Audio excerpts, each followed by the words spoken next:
Donc ici, on a été coupé aux dernières vidéos. Donc tout juste pour terminer que le domaine, c'est de 2 à l'infini. On a pris x moins 2 plus grand que 0. Ici, c'est les fonctions affines, donc les fonctions de la droite linéaire. Donc la pente, comme vous savez depuis longtemps, c'est y2 moins y1 sur x2 moins x1. Quand deux droites sont parallèles, les pentes sont égales. Quand les deux droites sont perpendiculaires, le produit des deux pentes donne moins 1. Donc vous avez la pente positive, la pente négative, la pente nulle. Également, la fonction quadratique. Donc ici, on a la fonction à la parabole vers le haut quand a est plus grand que 0 et la parabole vers le bas quand a est plus petit que 0 de la fonction ax carré plus bx plus c. Donc ça, c'est des choses du secondaire 4 et 5. Donc, on part. Le sommet est à x égale à moins b sur 2a. Donc ici, ce qui est important, c'est un peu les prochains exemples qui sont plus nouveaux. Donc, on veut résoudre une inéquation. Donc, avec une inéquation, la première chose, c'est de trouver les zéros. C'est à quel moment que c'est égal à 0. Donc, ça, c'est nouveau dans la matière. Donc, on a x moins 5 fois x. Donc, on a x égale à 0 et x égale à 5. Et deux, là, on va se servir, on fait une esquisse de graphe. On va placer nos points 0, 5. On va regarder, est-ce que la parabole va vers le haut?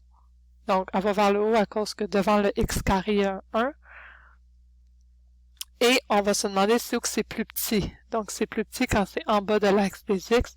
Et là, notre solution, je vais l'écrire en haut, c'est, étant donné que c'est plus petit et non égal, c'est de 0 à 5.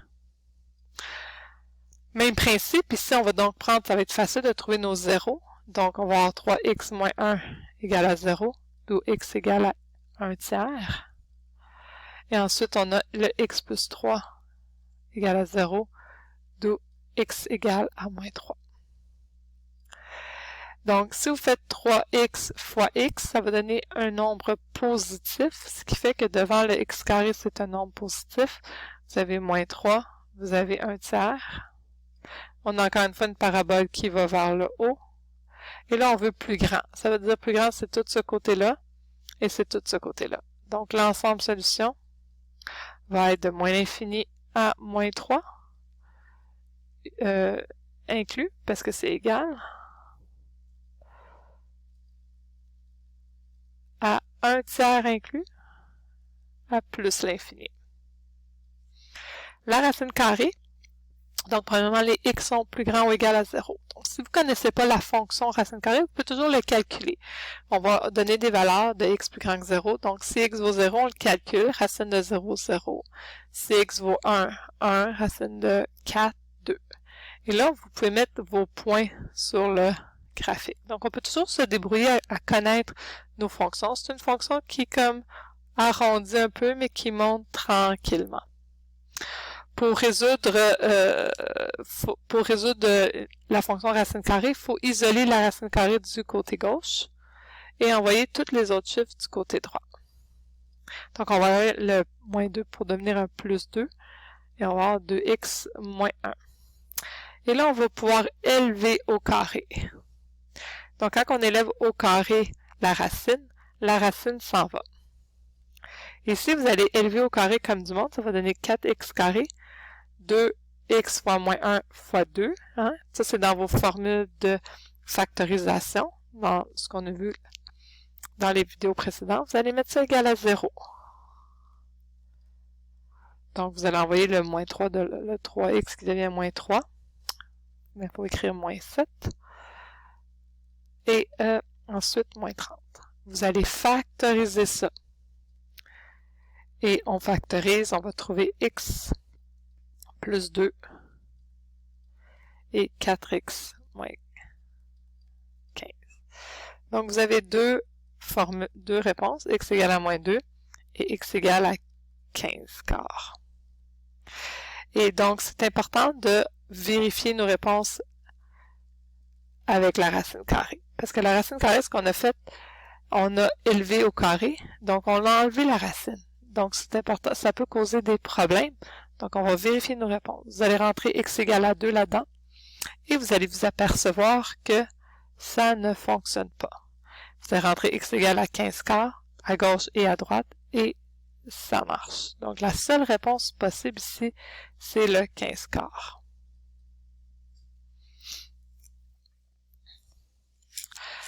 Donc, les fonctions définies par partie, ce sont nos dernières fonctions dans le rappel. Elles sont quand même assez compliquées.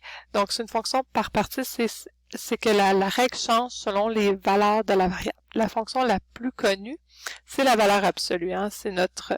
Donc, quand on a une valeur absolue de quelque chose, de f de x, c'est f de x si f de x est plus grand que 0, plus grand ou égal à 0, et c'est moins f de x si f de x est plus petit que 0. Donc, ça, d'abord, on vous demande de réécrire ça comme une fonction par partie. Donc, ici, c'est très important. Ça, c'est la première étape et elle est importante. Vous prenez le 5x moins 8 positif et vous le prenez négatif. Du côté ici positif, c'est toujours que 5x moins 8 doit être plus grand ou égal à 0. Donc ici, on trouve que x doit être plus grand ou égal à 8/5. Et ça définit l'autre côté, c'est-à-dire x plus petit que 8/5. Et ça, c'est le sommet de notre valeur absolue. Donc si on essaye de... La première chose, si on essaie de tracer ça, ce que je veux faire, c'est trouver mon sommet en faisant la fonction par partie. Donc, on a le 3x plus 7, positif, et on a le moins 3x plus 7. Donc, une pente positive, une pente négative. Donc, on travaille toujours le positif, donc on prend le 3x plus 7 plus grand ou égal à 0, d'où le x plus grand ou égal à moins 7/3. Et ici, on a x plus petit que moins 7/3. Donc, on y va avec un moins 7/3. Ça, c'est notre sommet. Essayez de trouver l'ordonnée à l'origine. Si x vaut 0, on a 7 ici. Et là, vous prenez votre règle et vous reliez ça. Et de façon symétrique, donc on va aller de façon symétrique de l'autre côté, pas beaucoup de place, et on va avoir comme cette ligne-là. Pour résoudre notre fonction de valeur absolue, donc la première chose, c'est d'isoler la valeur absolue avant de l'enlever. Donc, on va diviser par moins 1/2. 4 par moins 1/2, ça va donner 8. Et donc, la valeur absolue est enlevée si on considère qu'il y a un côté positif, donc un 8 positif, et si on considère qu'il y a un 8 négatif. Il y a tout le temps deux côtés à la valeur absolue. Et là, on va isoler nos x. Donc, ça, c'est facile. On va isoler le x et on trouve x égale à moins 3/2. Et ici, on va trouver x égale à 13/2. Et ça, ce sont notre solution, notre ensemble solution, moins 3/2 et 13/2.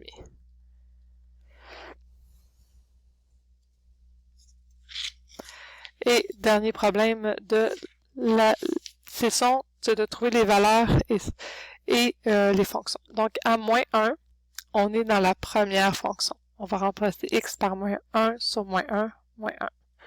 À 3, on est nulle part, parce que on n'est pas plus petit que 2, puis on n'est pas plus grand que 2. On est donc, ça n'existe pas. À 9, on est maintenant dans la deuxième fonction. On va avoir racine de 9, qui vaut 3. Donc, comment qu'on trouve le domaine? Donc, on va prendre chacune des fonctions 1 sur x, et on va prendre sa condition qui va avec. Et donc, ici, on regarde, dénominateur ne peut pas égaler 0, et en même temps, x doit être plus petit que 2. Donc là, notre première partie de domaine, c'est de moins l'infini à 0, qu'on a exclu, union 0 à 2. Regardons la deuxième fonction. On a racine de x, puis on a la condition que x est plus grand ou égal à 4.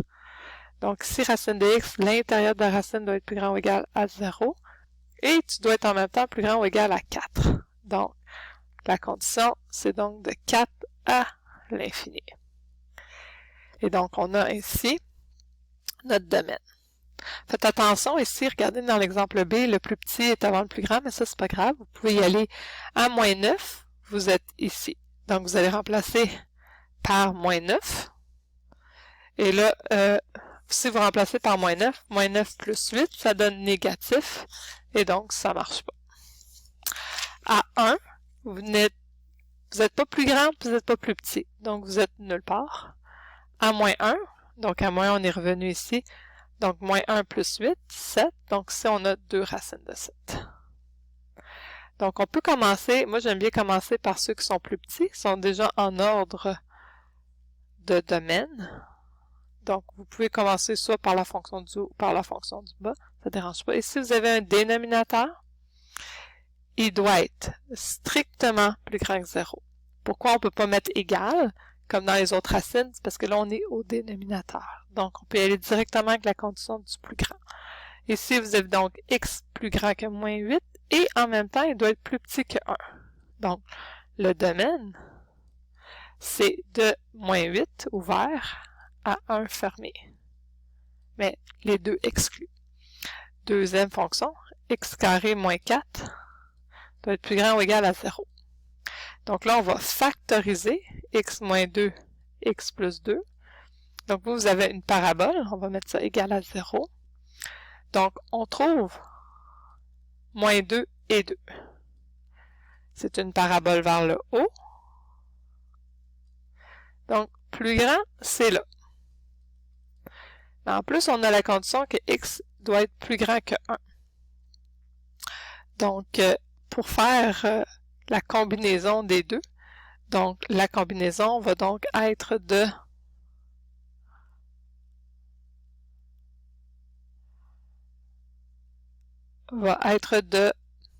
qu'est-ce qui combine? Ça va être de 2 à l'infini. Mais ici, par exemple, le 2, il est terminé.